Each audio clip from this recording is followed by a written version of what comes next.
When I was in my mid-20s, so I had a job that I enjoyed quite a bit and it actually paid decently.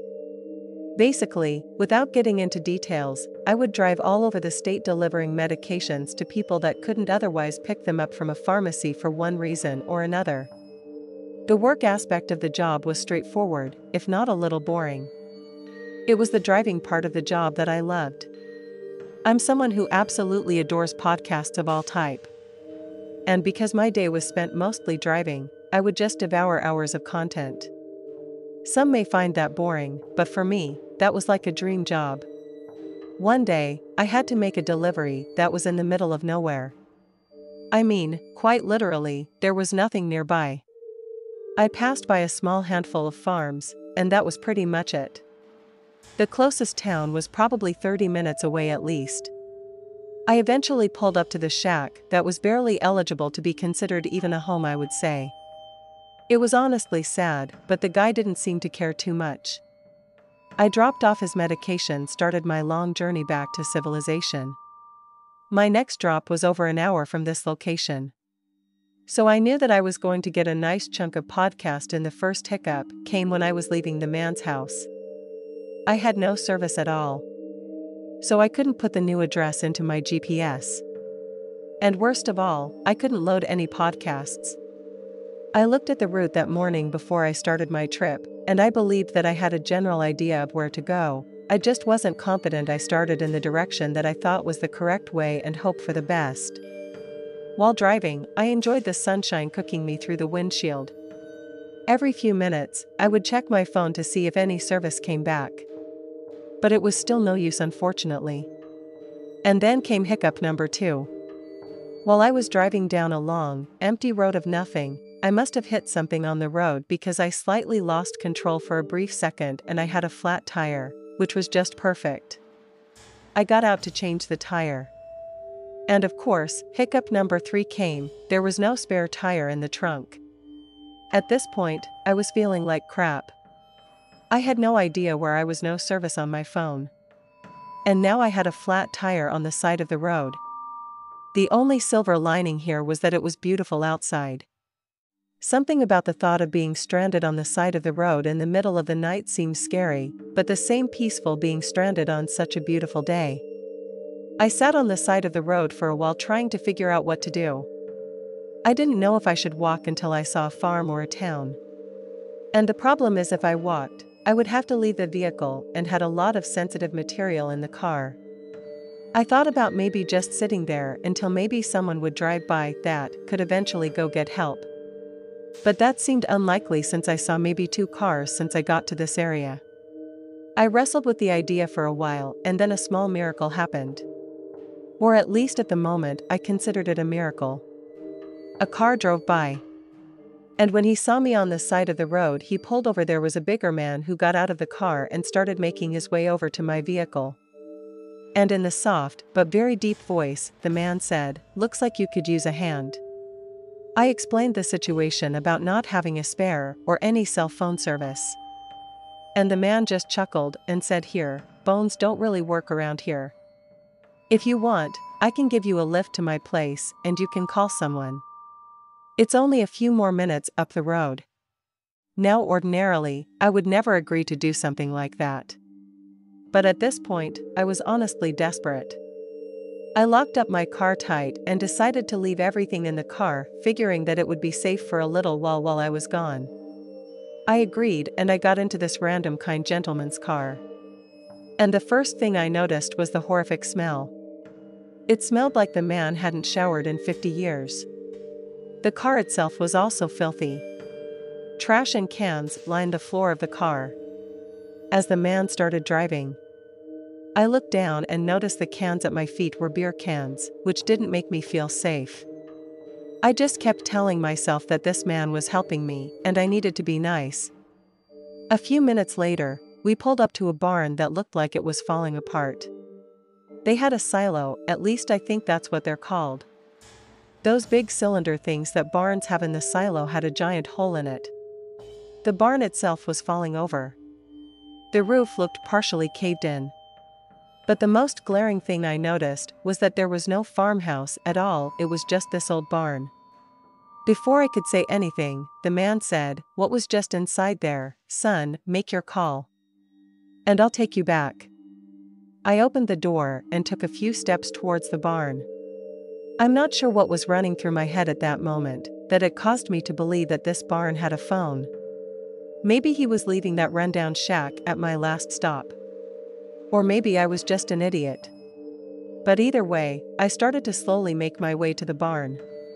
When I was a few steps away from the car, I turned around, and the man looked like he was sneaking out of the car. But his eyes seemed to be just oddly fixated on me. When I turned and looked, him sort of had this deer in the headlights look. But he stopped moving for a moment. And he just uttered these words. "It's just inside the barn. Just over there on the left." I slowly started to turn my head back towards the barn, and out of the corner of my eye, I saw that the man was reaching into his glove box. I looked forward at the barn, and I was close enough now to see that the inside of the barn was just completely empty, abandoned. My instincts kicked in and realized that something bad may be about to happen. Without thinking, I just decided to run. As I took off, I looked behind me.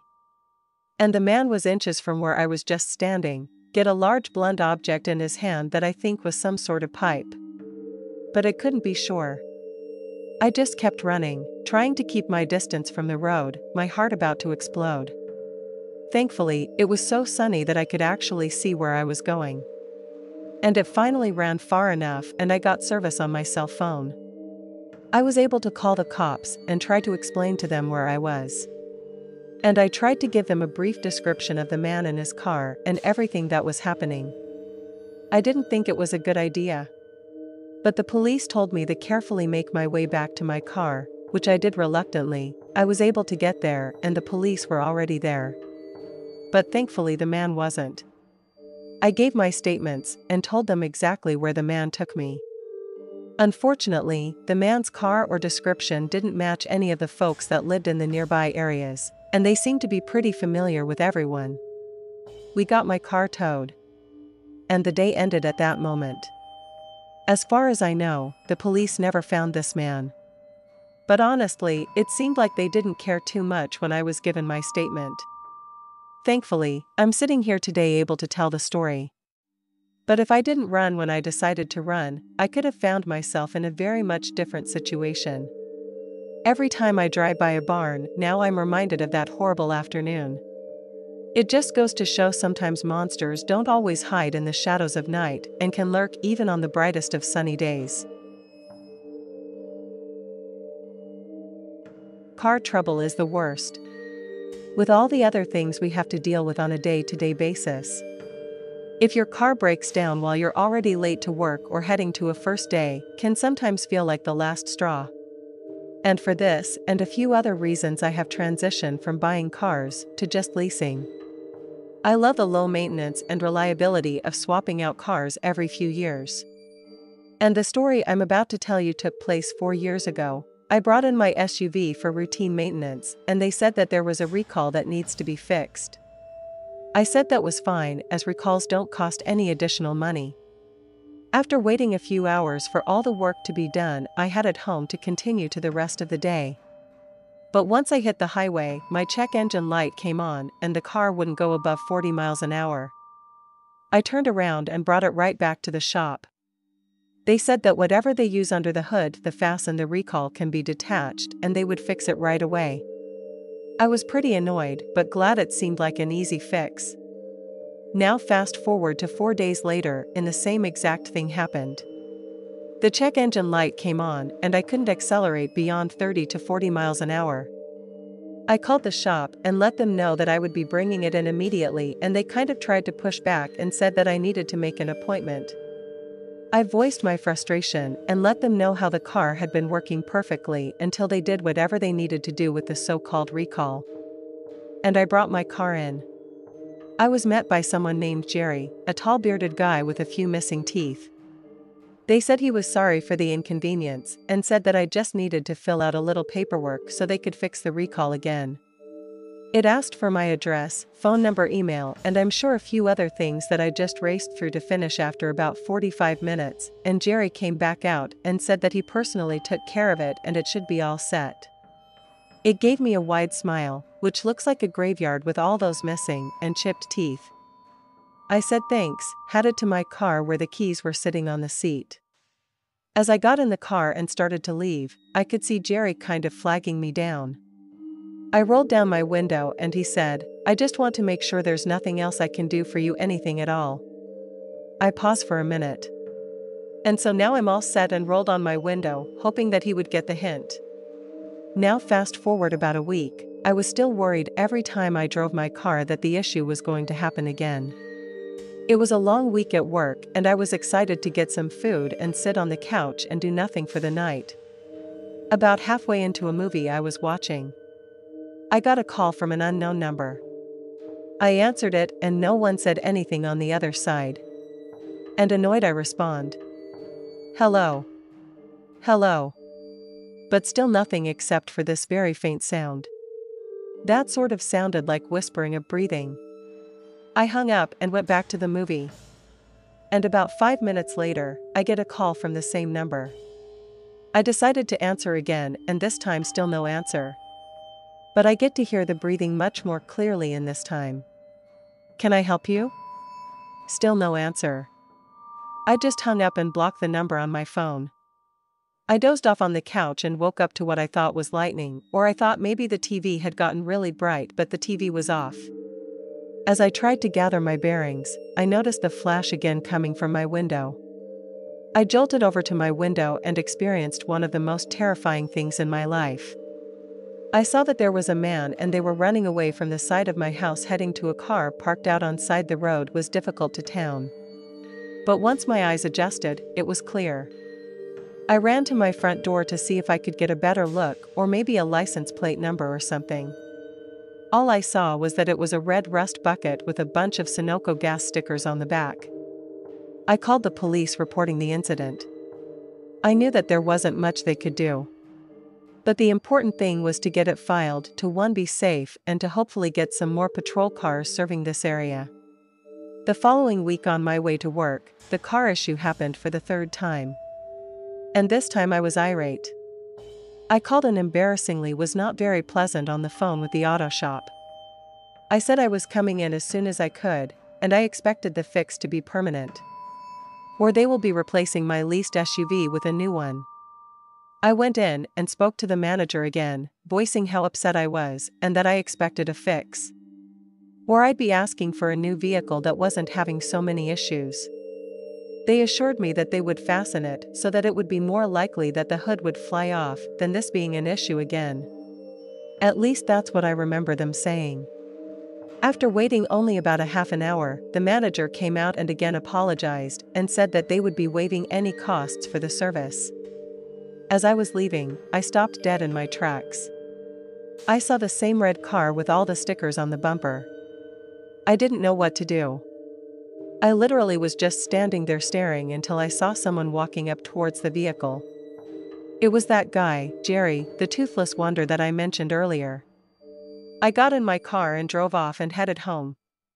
I wasn't sure what to do. I didn't know if that was Jerry's car and just a car that the shop was working on. I decided to still call the police and let them know, was very honest and said, "Hey, I saw the car. I saw someone get in it. But it's also an auto shop, so I don't really have any more information." I figured that it's their job to do a little digging and connect the dots. But I never did get closure from this incident. The police never followed back up with me. Luckily, I didn't never have any other incidents of phone calls or people showing up at the house that I was living in at the time. I have a whole new vehicle now, which I love. And then make sure that any oil change or inspection is done at a completely different body shop. So the story really traumatized me. It happened about a year ago on my way home from college. My parents live 6 hours from campus. So I decided to drive home after my last day so I could spend the summer at home and prepare for my senior year of college in the fall. Unfortunately, my summer break had to start with a memory that I'm sure it will be seared in my brain for years to come. My last exam ended around 4, and I decided to get some dinner with a few friends that I probably wouldn't see for the summer. We hung out a little later than I wanted. And I didn't start the 6-hour drive home until after 9 p.m.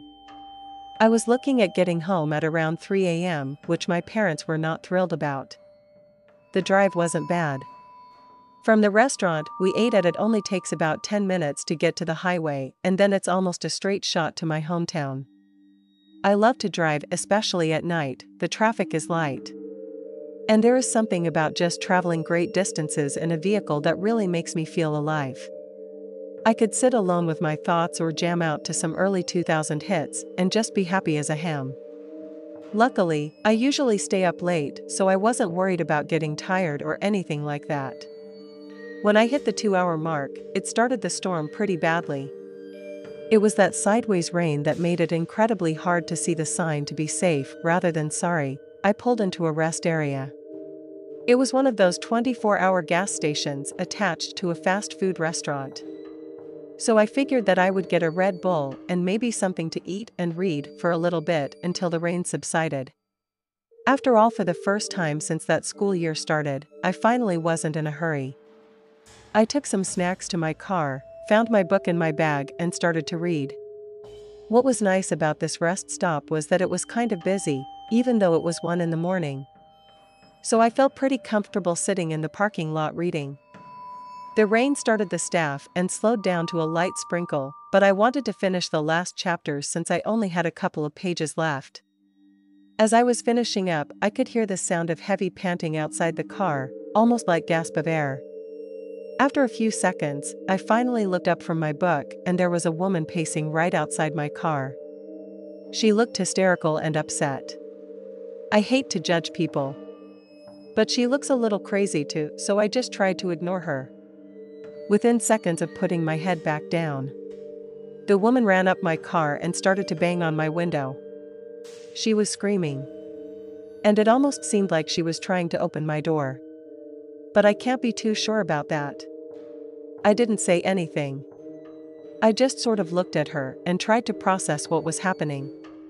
And then she started screaming, "Please let me in, or at least let me use your phone. It's gonna get me." I didn't unlock the door, of course. But I did shout through the closed window, "Who's trying to get you?" The woman just started screaming, becoming more and more incoherent and nearly impossible to understand through all of her SOPs. And what sounded like desperation, she was able to formulate words and screamed again. "Please, I can see your phone right there. Please just let me use it really quick." And this is where I thought I was making the right decision. My friends at school always called me weak, soft, and too trusting. It's probably why every boyfriend I ever had has walked all over me. So I decided that I wasn't going to be so trusting anymore. Mainly because I didn't know this insane woman, but also because she wanted my phone, and I could clearly see a cell phone directly in her hand. With confidence, I shouted back, "Yeah, nice try. I could see the phone in your hand. Get away, or I'll call the cops." I'm feeling confident in my newly found backbone. I thought for sure that that would scare the woman away. But instead she started to freak out even more. She started to wave the phone around in her hand, and I can clearly see a destroyed and cracked screen, and she shouted, "My husband broke my phone. Please call the cops before he gets here." Right at that moment, she let on a screen which still haunts me. A big silver pickup truck came flying into the parking lot, running over the curb on its way. At that moment, I could see the clear fear written on this poor woman's face. And then I realized that she wasn't some crazy drug addict, but a woman who was clearly in danger. Before I could lend a hand, she turned and ran, and a smaller but muscular man got out of the car and started to chase this woman. I got on my phone to call the police. And thankfully at that moment, 2 squad cars had already pulled into the lot. They immediately identified this man and arrested him swiftly. The man didn't even seem to notice that he was being apprehended at the time. He just stared at this woman with these rage-filled eyes that seemed like, and once they took the man, I got out of the car to make sure that the woman was all right. And I apologized profusely for not trusting her.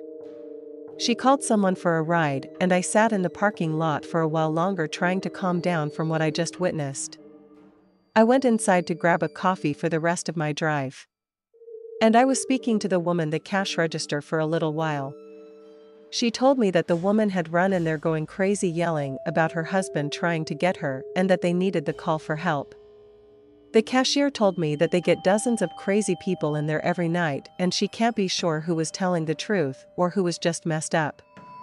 She called the police for the woman and then kicked her out of the store because the cashier thought that the woman may have been on something just like I did. I thought about that incident during my entire drive home. I realized that I may not have been in direct danger, but just the entire series of events really messed me up. The fear and pain that I could see in the woman's eyes still makes my stomach turn. And look in the man's eyes is something I'll never forget. He looked like he had some serious, sinister intentions. And then never forget the memory of him running full speed and my car chasing that woman.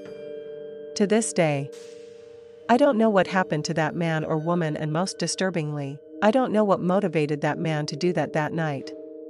But judging by his demeanor and erratic behavior, whatever he intended was not good.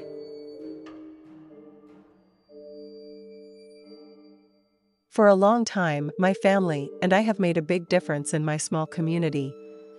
My grandpa opened and owned his own car repair shop, which she passed on to my father, who ran the shop for 50 years. And now with 35 years old, my father handed me the keys to run the shop, so to speak.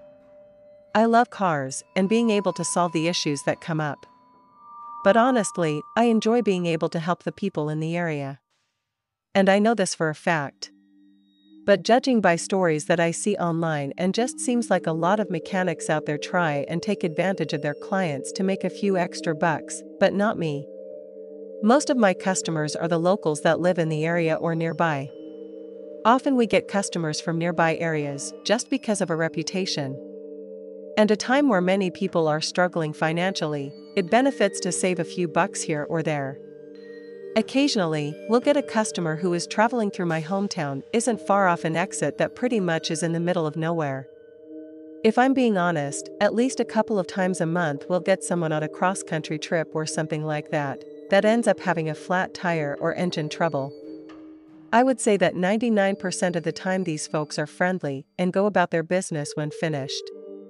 On a rare occasion, we'll get someone who's just horrible.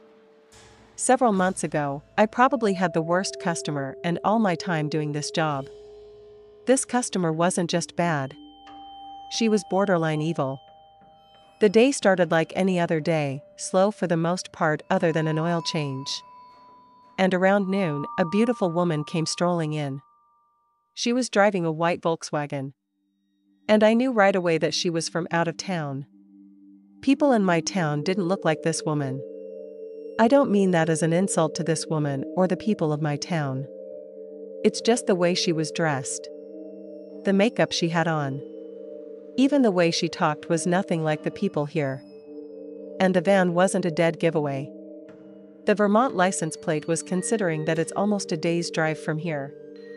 The woman jumped out of her car erratically and started claiming that she needed her car fixed right away. I didn't like her tone, but business was slow, so I let her continue to aggressively try and explain the issue.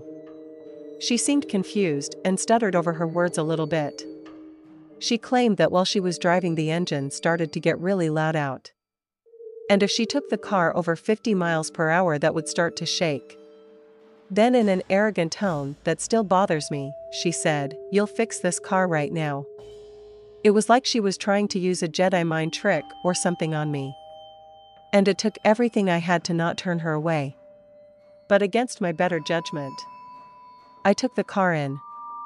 I told her that she could wait for a while and I would try to find the problem and let her know what she was dealing with. Not long after I found the issue, and let's just say that it wasn't going to be an easy fix. I informed her that I couldn't fix it today, but I couldn't have it ready by midday tomorrow. And she caused a scene, said whatever, and just stormed out of the shop. She didn't inquire about hotels, transportation, food, or anything else. She just simply left, leaving him with her car. I assumed that she wanted me to fix it, so I started working on the vehicle immediately. Since I didn't want to deal with her, I decided to work late and finish the job that night, aiming to get rid of her early the next morning, as I anticipated that she might arrive early looking to figure out what's going on. I completed the job at around 10 p.m. and felt pretty exhausted. I began cleaning up the shop and preparing to leave. It was nearly 11 p.m. when I finally was ready to turn off the lights and head home. As I grabbed my coat, I thought I heard a sound coming from the garage, resembling a tool hitting the ground. Since I'm meticulous about my tools and always put them away, I wanted to make sure that I returned anything that fell before leaving and went back into the garage, and upon turning on the light, noticed to have my wrenches on the ground. I was confused because I hadn't used those wrenches at all that day. And I couldn't understand how they fell or why they would be in a location where they would fall. Feeling annoyed, I picked them up. And as I was putting the last wrench away, I heard a scream coming from the corner. I turned around and saw the same woman from earlier running toward me with a massive wrench in her hand. She swung, but I managed to raise my hands just in time to protect my head. It still hurt, believe me. But thankfully, it wasn't a direct hit to my noggin. She struck me again. And then again. And by that point, I was on the ground assuming this sort of defensive position while still shielding my score. She dealt one final blow to my ribs, and it was excruciatingly painful. I heard the wrench hit the ground. A few seconds later, her car started. And she sped out of my parking lot. It took a huge effort for me, but I managed to get back on my feet. I first called my wife and then I called the cops. I should have called the police immediately. But I was simply relieved to be alive and that the ordeal was over. So my thinking wasn't really rational at that moment. Unfortunately, I didn't recall the license plate number that she had, and the only camera in the shop, unfortunately, didn't capture the license plate or provide a clear view of the woman. Therefore, all I could provide the police was a description of the woman and the make and model of her car. And what's most terrifying to me is that I have no idea why she attacked me. She was trying to bash my head in. And if I hadn't protected myself, she could have caused severe damage. It's also frightening to think that she may have been hiding around my shop that entire day. When I finished working on a car, I hang the keys behind the register. This woman must have snuck in unnoticed and taken the keys while I was closing up, waiting for the moment when I was most vulnerable to launch her attack. If anyone out there spots a white Volkswagen Jetta and encounters a beautiful blonde woman from out of town, exercise caution, as she might be the same insane person who had tried to take my life.